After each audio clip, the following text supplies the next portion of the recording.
Thank you, Dr. Raju, President, and other members of the group. To think of me to call for this. You have thought you would have invited so many people, and I'm very glad that you thought of me. That gave me an opportunity to share some of the things I have been learning over these years. This is my 3 weeks ago I was in India. This is my 99th trip. And in July, that will be the 100th trip. Today, ophthalmology, the Indian ophthalmology, or ophthalmology, state ophthalmology, is all no more. It is a global ophthalmology today. What is happening in one area is going to affect at one time.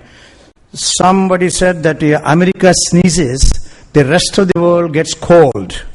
But today, any organization, the bigger organization, if it sneezes, the rest of the world is going to get cold. The Patiala ophthalmologists, I gave them my bag. Is he around? Can you just bring that for me? When I was traveling from New York, from Delhi to Chennai, I opened my Indian Express. The hostess gave me a paper, and I saw that, which was very relevant to some of the things in the millennium, our professionalism today. I don't know how many of you have seen this newspaper. This is just a couple of days ago.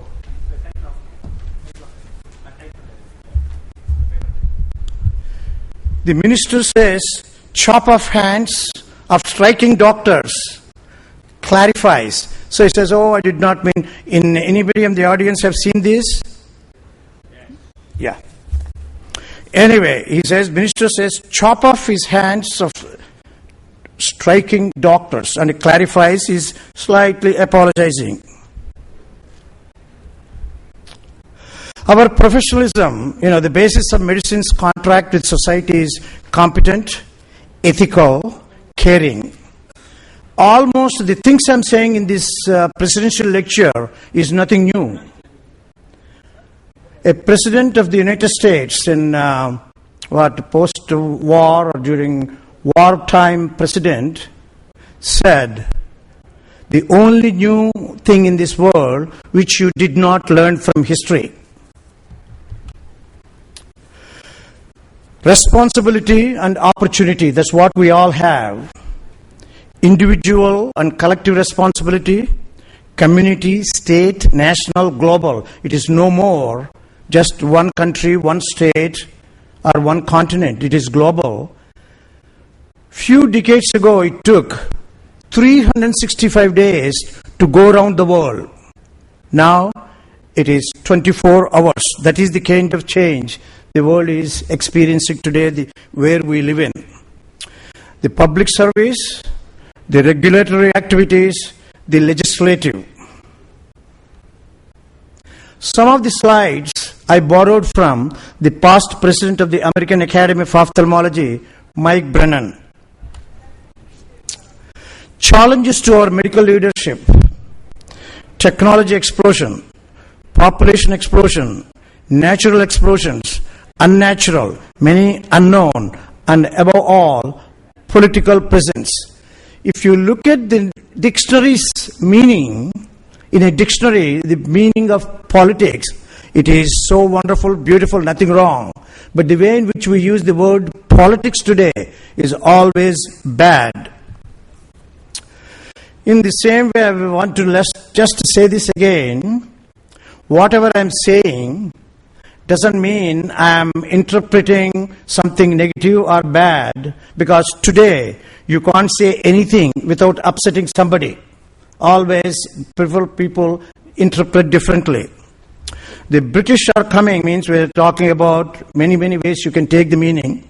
The substitute to medical doctor, reduced medical education budgets, rationed healthcare services, regulatory burden, non-physician surgeons. All these things are happening in the United States today. India got its independence in a most, if you as much I like to read non-medical stuff, many historians, think tanks said about how India got its independence. They expressed this very beautiful way, that the least still is the least violent way we got our independence, that goes to our leadership.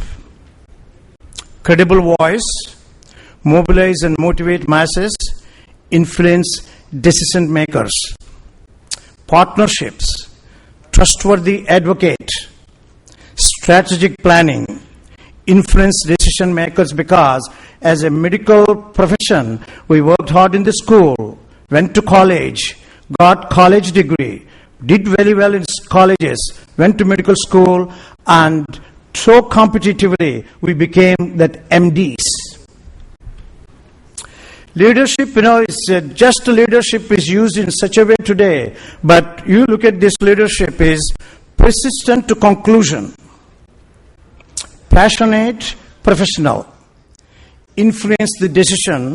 Otherwise, we will be seeing things like this. Leadership, the multidimensional aspects, collegial, collaborative, conclusive. That's how the India got independence, and which is written by many Western historians, how well it was done. At this time, since I am living in the United States, but very much part of Indian ophthalmology for 30 plus years, I'll say something about United States, something about India, because I am an Indian citizen too. I have dual citizenship.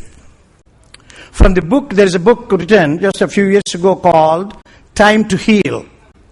Until very recently, intellectual fulfillment, professional recognition, and the satisfaction of contributing to medical progress were sufficient incentives.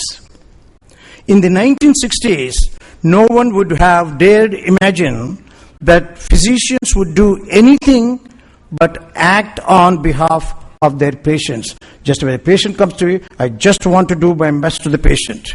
By 1980s, physicians were being compared with corporate executives, stockbrokers, financial scoundrels in their greed and self-serving behavior. The amount that was in the media and some of these articles is enormous. This is an Indian perspective. I said that is an American book called Time to Heal. This is an Indian senior surgeon's perspective. The great teachers of medicine have consistently taught the same lessons. Medicine and medical practitioners exist to cure diseases when possible, relieve symptoms to the extent enabled by their talents and expertise, and comfort the patient and family always. We are exhorted to put the interests of the patient and family above all else. So, is there anything new? Nothing new. Treatment must always follow diagnosis and must use the most efficient, efficacious, and least expensive means. The anti-VEGF, there are 40 of them down the tube, still coming, and their expenses for macular degeneration all over the world. People are becoming older and older. We are going to see macular degeneration in this country also, just like in the West. They're just continuing the Indian perspective of a senior, respected colleague in this country. Medical practice is based on teaching, learning, and examples set by seniors. Current trends do not justify this optimism. The poor patient is likely to be sidelined as the doctors reach out to the rich and powerful in this country and those bringing in American dollars from abroad. While corrective steps are possible, it is unlikely that they will be implemented. I didn't say that, I want to just get the things right. This is my impression. I am 100% optimistic how things have changed over these last years in certain ways.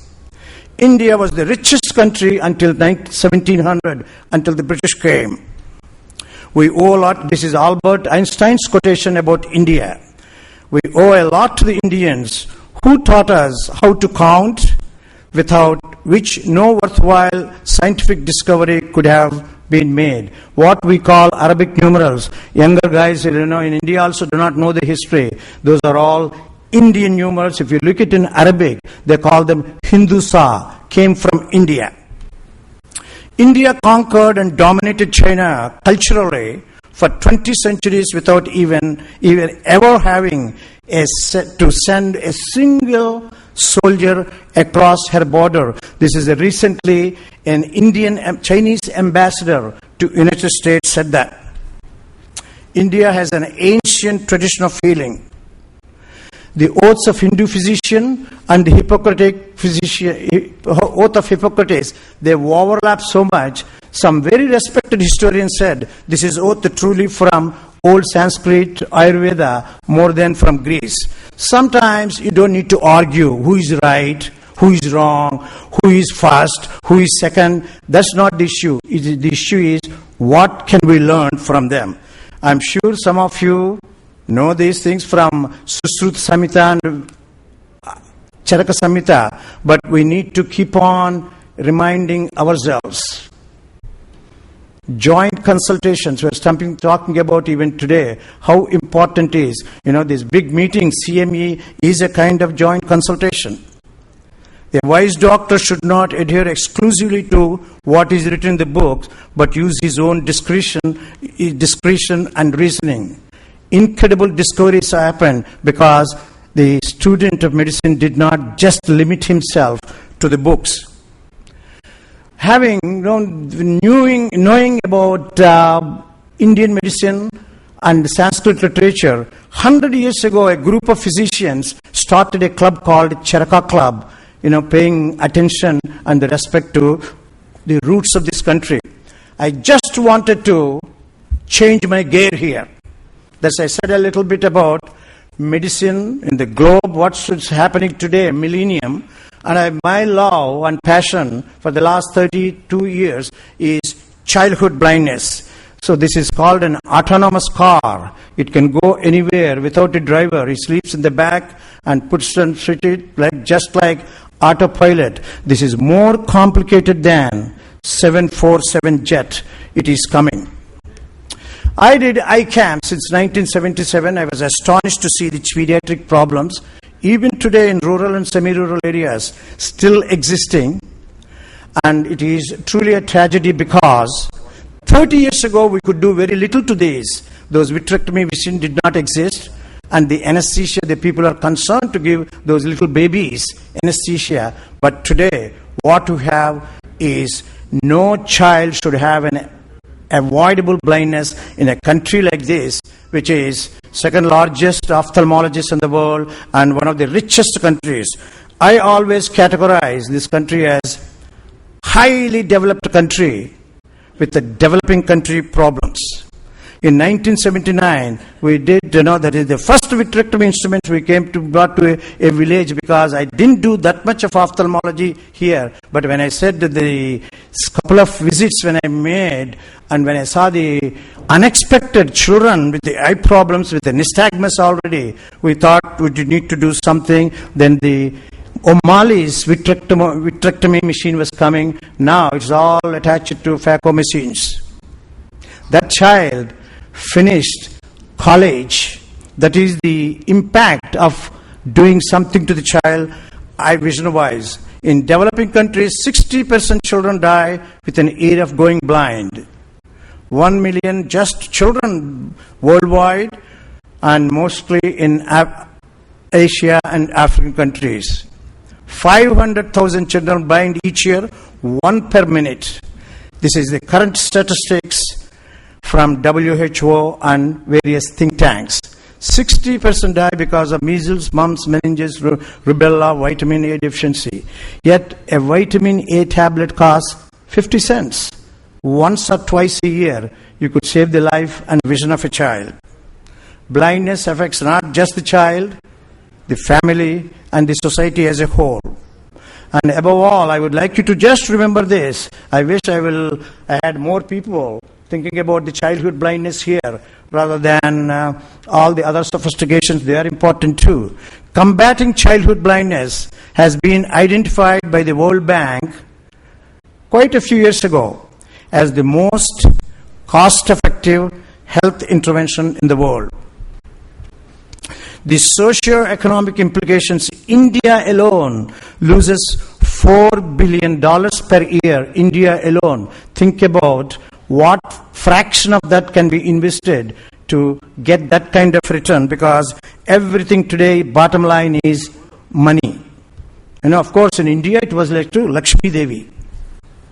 With involvement of people, collaborating with others, they're really collaborating. There are 2 institutions in Andhra Pradesh, but I work in various other parts too.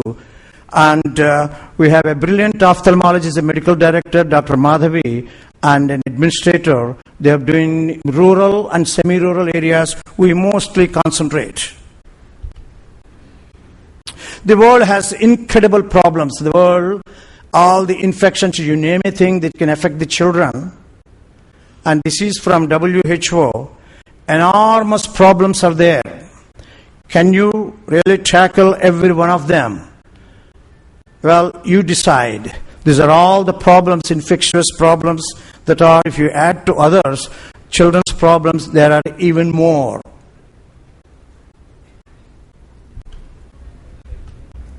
Childhood labor, 150 million children in a day, they have childhood laborers are doing without going to the school. Even today, my sociologist friend, day before yesterday, was telling 30% of the children are missing their secondary school just in India. But that itself can drag on for decades if they did not get their education. And we have incredible thing, the best thing in my lifetime that happened to ophthalmology, because I never knew what is refractive surgery when I was being trained, but I knew I teach. I have written quite a few papers and I keep on learning about refractive surgery. The greatest, probably one of the greatest thing that happened to ophthalmology. But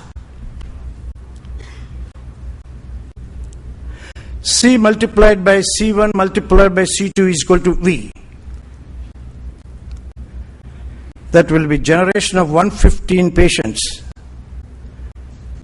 That G is generation, C is capture. You capture them, 50 of them, you capture them. Then, by talking to them, you convert 75% of them. So 115 multiplied by 50% multiplied by 75%, 43%. Even better, 86 eyes. If the business model, we need definitely business model without any question, because the technology, the things that are happening. But if this model keeps on in the back of the mind between a patient when he's sitting in front of us, and that can be dangerous, that's how the public will be, critical, and they cutting the hands and things like that will come. I'm so glad you don't see patients like this. I used to see often with a congenital cataract, with a malnourished child. It's an incredible how are the changes have happened. But still, for challenging this political pediatric ophthalmology problem, we need the political will, the professional will, and the people's will. But each can't keep on counting on them. Let's be having our professional will. There's incredible institutions in this country. Badrinath spoke to. There are other universities, south and north. As what I'm saying, these are all existing, but if you can really collaborate, we can wipe off the pediatric eye blindness within 5 years in this country. That is the potential of Indian ophthalmology. This is a book in the United States called Time to Heal. There is another book written called Real Collaboration. If we really do that, no duplication, no personal, keep on getting. There's some personal things will always come, but we really collaborate, sky is the limit. That is autonomous car, which is more complicated than a 7477. That is coming. There was already a few years ago, the car started in Italy, went through Russia, went to China. They had some problems in traffic and toll booths, but it successfully completed without an accident. Indian ophthalmology made incredible strides in 79 or 77. I've been coming here, and last 15 years, truly phenomenal. But we should unlock the real potential of Indian ophthalmology. And the medical professionals, we are ophthalmologists, but we are first medical doctors. Must remember that it exists to serve the society. And the society should must remember that it will not have good health care unless it provides the needed financial and moral support. India has a marvelous model. The private institutions, government institutions existing side by side. But along with this one, if that accessibility and affordability, if they are not really answered, as I said that word Michael Brennan made, the British are coming in such a way that non-MDs will be doing more and more practice. Your training is so different. Their training is different. If they practice the same thing, we have to be very, thinking about this. It is what a wonderful meeting here. This is the organizing committee went through so much to put things like this together. But remember, perfection is a moving target. We all can do better. This is the foundation which I had to start it because the customs kept on giving me problems. Anything I try to bring into the country, nowadays it is so simple to do this. Children are waiting patiently. Let us do it together. The real collaboration is the real gist of this talk. And I want to remind you again, this is nothing new. Our responsibility and our opportunities. Technology, I said, that just last year I heard about this proton beam radiation. One of my patients from Morgantown, she's going to Philadelphia to get the proton beam radiation. I found this instrument costs $165 million. Is there instrument one, at least in the entire United States, there are 4 or 5. Do we have one here? Maybe not. In 5 years, my basic scientists tell me that it will disappear too. I am glad to be here. I travel to home. Thank you for asking me to come, share what I am learning. I would like to learn even more because my mentor in London always used to say, there are 3 solutions for every problem. First is education, second is education, third is education. Thank you for having me here. Thank you.